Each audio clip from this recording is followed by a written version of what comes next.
Hey guys, welcome back to the channel. Man, it's going to be jam-packed.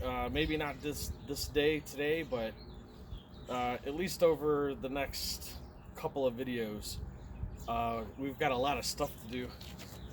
You might be able to see right there is the top of the transmission. We're going to get that mounted to the LS1 block. Double check all our clearances, make sure there's no problems.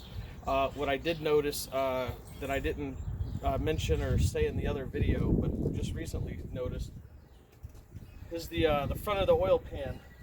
It's not hit when I had it level. It's not hitting the center link, which is for your steering.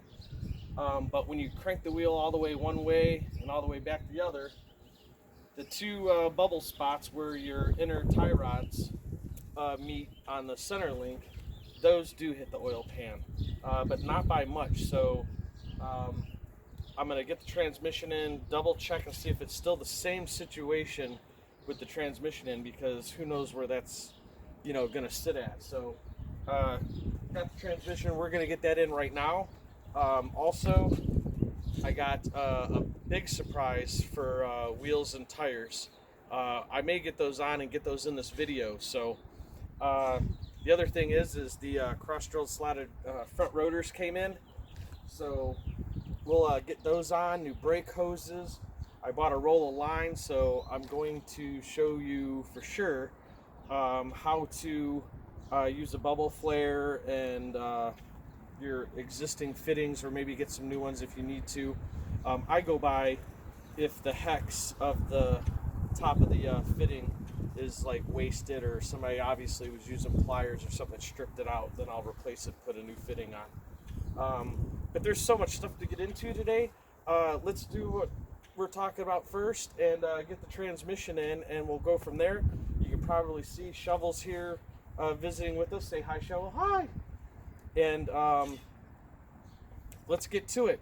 Don't over tighten nothing. I'm not going to over tighten anything. All right, just relax. We got this today. All right, guys, so I got the transmission in, got the cross member in. I'm a little excited. I still think that we're going to need to do the frame mounts, and I'll show you what I mean right here. So right here that's the space that I have between the pan and the center link of the front end. And the roundness right there and right there is what I was talking about earlier with the inner tie rods where they connect. That when you turn the wheel, they touch, and I'll show you what I mean. Okay, I had to get in the car and turn the wheel all the way. Right there, see? It's barely there, and I am cranking on the steering wheel, so it's barely touching. But just to be safe, I got this big half-inch thick piece of steel here. And what I'm going to do is I'm going to cut out, well, first I have to get the lower frame mounts off of each side.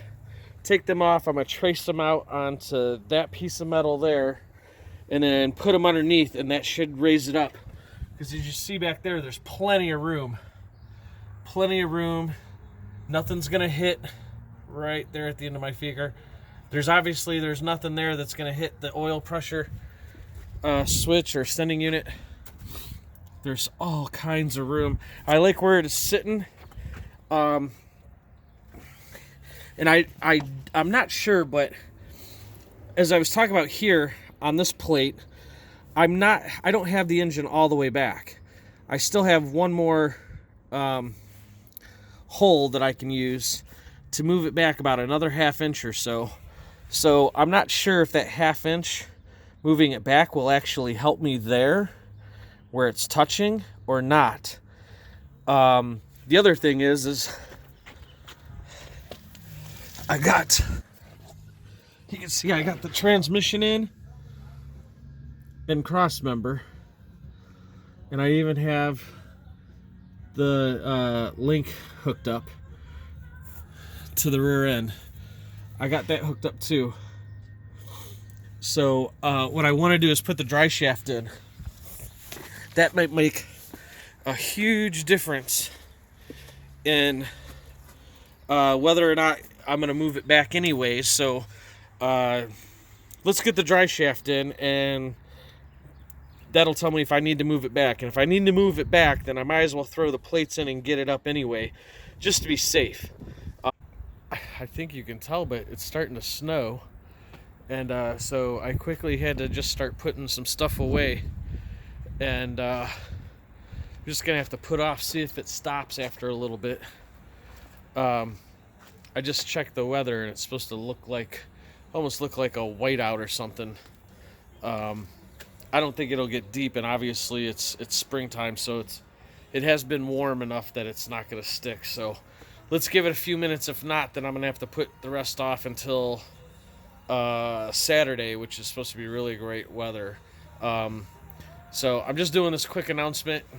For you, there's no time delay. There's still more video to watch.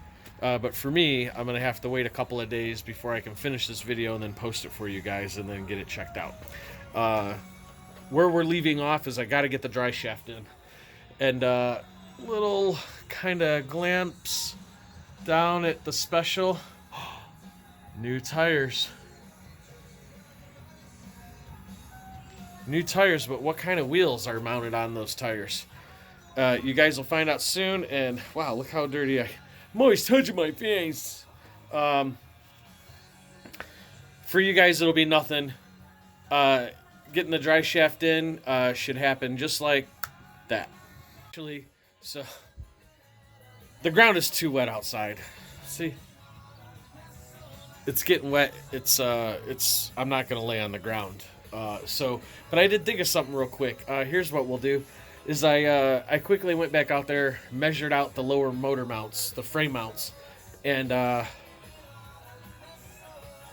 we've got our 1/2-inch piece of steel here, and I've already measured out and draw my design.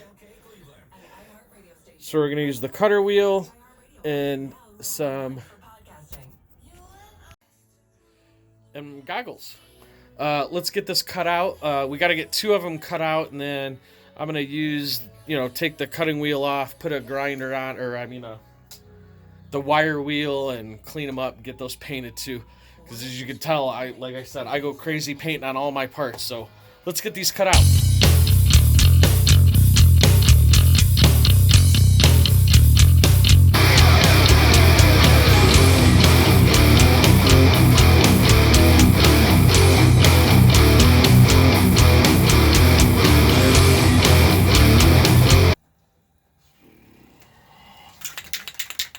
So we got both our plates made, and they're 1/2-inch. I don't think they're going to rust or anything horribly, but we're going to use some self-etching primer on here and just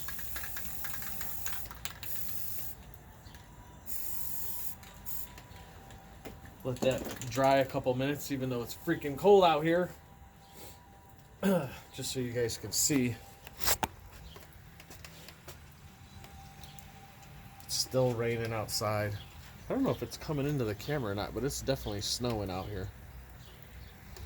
So, and